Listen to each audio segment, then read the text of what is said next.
ಬಿಸಿ ಬಿಸಿ ಟೊಮೆಟೊ ಪೂರಿ ನೋಡಿ ಬಲೂನ್ ಥರ ಎಷ್ಟು ಚೆನ್ನಾಗಿ ಉಬ್ಬಿ ಬರ್ತಾ ಇದೆ ಅಂತ. ತಿನ್ನೋದಕ್ಕಂತೂ ಎಕ್ಸಲೆಂಟ್ ಆಗಿರುತ್ತೆ ಸ್ನೇಹಿತರೆ.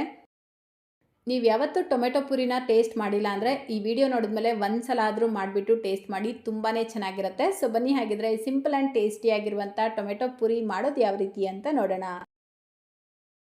ಮೊದಲು ನಾನಿಲ್ಲಿ 4 ಟೊಮೆಟೊಗೆ ಅರ್ಧ ಕಪ್ ನೀರು ಸೇರಿಸ್ಬಿಟ್ಟು ಕುಕ್ಕರಲ್ಲಿ 2 ವಿಷಲ್ ಕೂಗಿಸ್ಕೊಂಡಿದ್ದೀನಿ.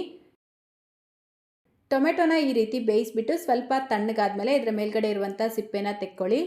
ಈ ರೀತಿ ಟೊಮೆಟೊ ಮೇಲಿರುವಂಥ ಸಿಪ್ಪೆನ ತೆಗೆದುಬಿಟ್ಟು ಇದನ್ನು ಒಂದು ಬ್ಲೆಂಡರ್ ಜಾರ್ಗೆ ಸೇರಿಸ್ಕೊಳ್ತಾ ಇದ್ದೀನಿ. ಈಗ ಇದಕ್ಕೇ ಅರ್ಧ teaspoon Kashmiri red chilli ಪೌಡರ್ನ ಸೇರಿಸ್ಕೊಳ್ತಾ ಇದ್ದೀನಿ. ಕಾಶ್ಮೀರಿ ರೆಡ್ ಚಿಲ್ಲಿ ಪೌಡರ್ ಸೇರಿಸ್ಕೊಳ್ಳೋದ್ರಿಂದ ಪೂರಿ ಕಲರ್ ಚೆನ್ನಾಗಿ ಬರುತ್ತೆ. ಇದ್ರೆ ಸೇರಿಸ್ಕೊಳ್ಳಿ, ಇಲ್ಲ ಅಂದರೆ ಸ್ಕಿಪ್ ಮಾಡಿಕೊಂಡು ಇದನ್ನು ನುಣ್ಣಗೆ ರುಬ್ಕೊಳ್ಬೇಕು. ನೋಡಿ, ಈ ರೀತಿ ನುಣ್ಣಗೆ ರುಬ್ಕೊಂಡು ಒಂದು ಬಟ್ಲಿಗೆ ಸೇರಿಸ್ಕೊಳ್ಳಿ.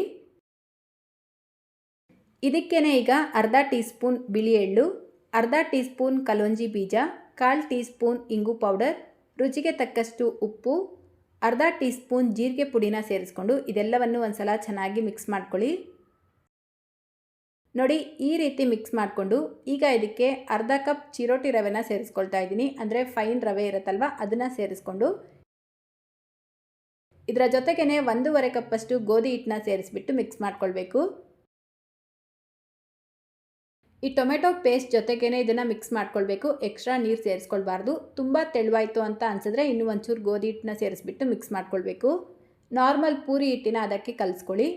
ಅಂದರೆ ತುಂಬ ಸಾಫ್ಟಾಗೂ ಅಲ್ಲ, ತುಂಬ ಗಟ್ಟಿಯಾಗೂ ಅಲ್ಲ, ಸೆಮಿ ಸಾಫ್ಟಾಗಿ ಕಲಿಸ್ಕೊಳ್ಬೇಕು. ನೋಡಿ, ಈ ರೀತಿ ಮಿಕ್ಸ್ ಮಾಡಿಕೊಂಡು ಇದರ ಮೇಲ್ಗಡೆ ಒಂದು ಅರ್ಧ ಟೀ ಸ್ಪೂನ್ ಎಣ್ಣೆ ಹಾಕ್ಬಿಟ್ಟು ಜಸ್ಟ್ ಒಂದು ಸಲ ಮಿಕ್ಸ್ ಮಾಡಿ ಒಂದು 5 ನಿಮಿಷ ರೆಸ್ಟ್ ಮಾಡೋದಕ್ಕೆ ಬಿಡಬೇಕು. 5 ನಿಮಿಷಗಳ ನಂತರ ನಾರ್ಮಲ್ ಪೂರಿ ಲಟ್ಟಿಸ್ಕೊಳ್ತೀರಾ ಅಲ್ವಾ, ಅದೇ ರೀತಿನೇ ಲಟ್ಟಿಸ್ಕೊಳ್ಬೇಕು. ನೋಡಿ, ಈ ರೀತಿ ಮೀಡಿಯಮ್ ಸೈಜ್ ಉಂಡೆ ಮಾಡಿಕೊಂಡು ಸ್ವಲ್ಪ ಎಣ್ಣೆ ಹಚ್ಕೊಂಡು ಲಟ್ಟಿಸ್ಕೊಳ್ಬೇಕು.